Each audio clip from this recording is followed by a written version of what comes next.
بسم اللہ الرحمن الرحیم۔ السلام علیکم ورحمۃ اللہ وبرکاتہ۔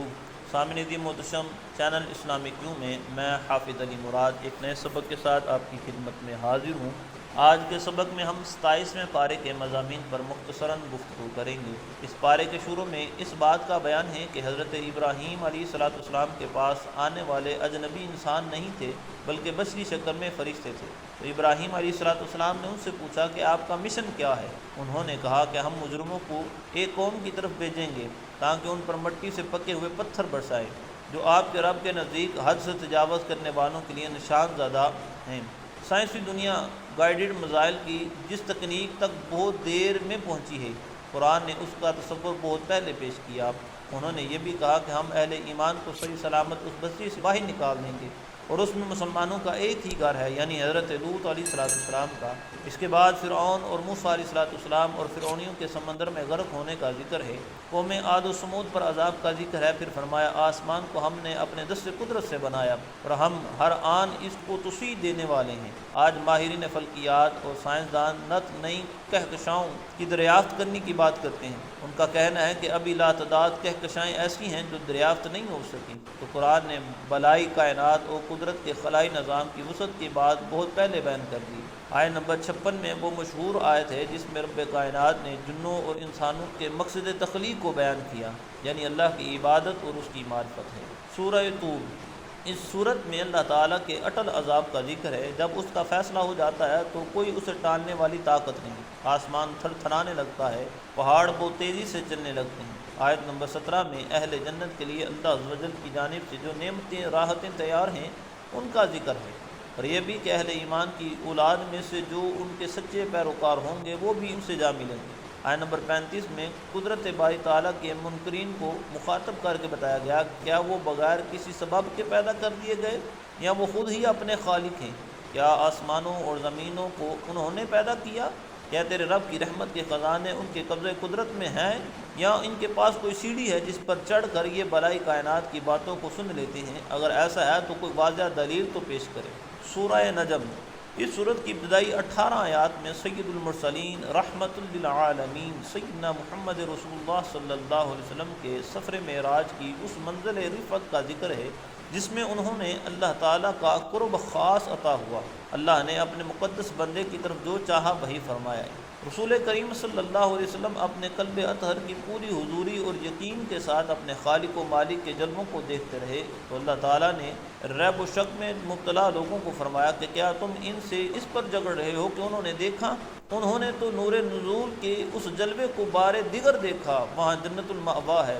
آپ صلی اللہ علیہ وسلم اپنے خالق کے جلوے نور کو اس قرار اور انہماک کے ساتھ دیکھ رہے تھے کہ آپ کی نظر نہ کج ہوئی نہ بہکی۔ آیت نمبر 32 سے اللہ تعالیٰ نے فرمایا جو لوگ صغیرہ گناہوں کے ماں سوا کبیرہ گناہوں سے بچتے رہتے ہیں انہیں بشارت دی گئی کہ بے شک آپ کا رب وسیع مغفرت والا ہے۔ اسی مفہوم کی ایک اور آیت میں فرمایا کہ نیکیاں گناہوں یعنی صغیرہ کو مٹا دیتی ہیں۔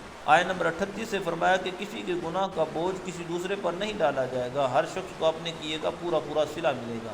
سورۃ القمر، اس صورت کے شروع میں فرمایا کہ قیامت قریب آ گئی اور چاند دو ٹکڑے ہو گیا، اور کافر اگر کوئی نشانی دیکھتے ہیں تو پھر رخ پھیر لیتے ہیں اور کہتے ہیں یہ تو وہ جادو ہے جو پہلے سے چلا آ رہا ہے۔ شق القمر کا واقعہ تقریباً 8 سن نبوی میں ہوا۔ اہل مکہ نے معجزے کا مطالبہ کیا تو آپ نے ان کو یہ معجزہ دکھایا، یہاں تک کہ انہوں نے چاند کا ایک ٹکڑا ہیرا پہاڑ کی جانب اور دوسرا دوسری جانب دیکھا۔ اس واقعے کی صداقت کی عقلی دلیل یہ ہے کہ قرآن نے برملا اس کا دعویٰ کیا اور اس دور میں کسی نے بھی اس واقعے کی صداقت کو چیلنج نہیں کیا، اور قرآن نے اسے علامات قیامت میں سے قرار دیا۔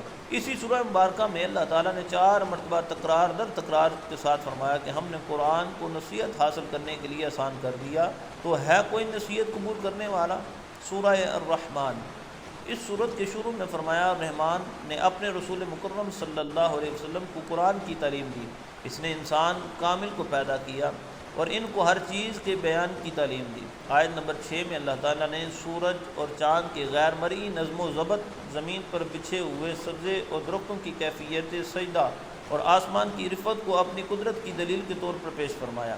اللہ تعالیٰ نے اس صورت میں اپنی قدرت کی بے پایان نعمتوں کے بار بار ذکر فرمایا اور پھر 31 بار اپنی ذی عقل مخلوق جنوں اور انسانوں سے خطاب کر کے فرمایا بس تم دونوں اپنے رب کی کون کون سی نعمتوں کو جتلاؤ گے؟